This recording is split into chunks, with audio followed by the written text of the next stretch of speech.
Greetings in the precious name of Jesus. Welcome to the dew drops of God's Word. Let us begin our day with God's blessings for us today.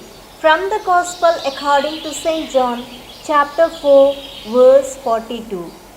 They said to the woman, "It is no longer because of what you said that we believe, because now we have heard him ourselves, and we know that he is truly the Savior of the world." The woman at the well was one that testified of Jesus and pointed to him. For when Christ is lifted up, he will draw all men unto himself, both Jew and Gentile alike. But it is the Spirit of Christ that convicts man of sin, and it is Christ himself who builds his church, and it is his word that causes men to look to him and believe. For his word is life and health and wholeness and peace. The woman pointed to Jesus and testified about him, but it was not about her and her declaration, wonderful though that was, it was about him. What Jesus did for the woman was wonderful and unique to her. But people are not saved by beautiful testimonies. They are saved by coming to Jesus and trusting him as their Savior.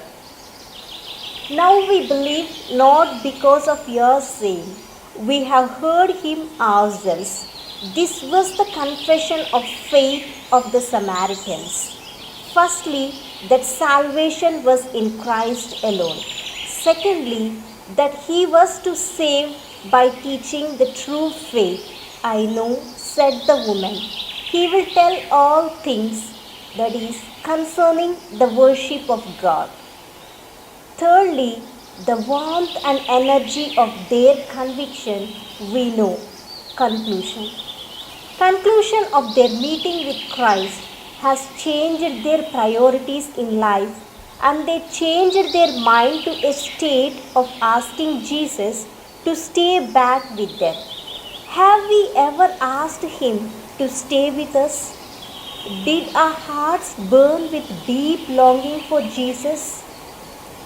Let us look deep into ourselves. Maybe our hearts long for the things that are earthly and timely. Maybe we spend a lump sum of money to gain knowledge and worldly degrees. Have we ever thought of spending 2 minutes in a day to gain knowledge of eternal life? Let us today take a resolution and ask Jesus to stay with us and reveal to us the deeply hidden mysteries that lie in his holy word. May our thirst and hunger be for God's word alone. Let us say a small prayer. Abba Father, thank you for speaking to me through your holy word.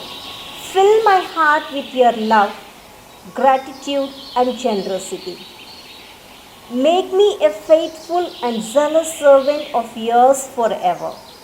May I generously pour out my life in your loving service and the service of others, just as you have so generously poured yourself out in love for me. I make this prayer in your precious name. Amen. God bless you, my friends. Have a great day filled with God's grace and blessings.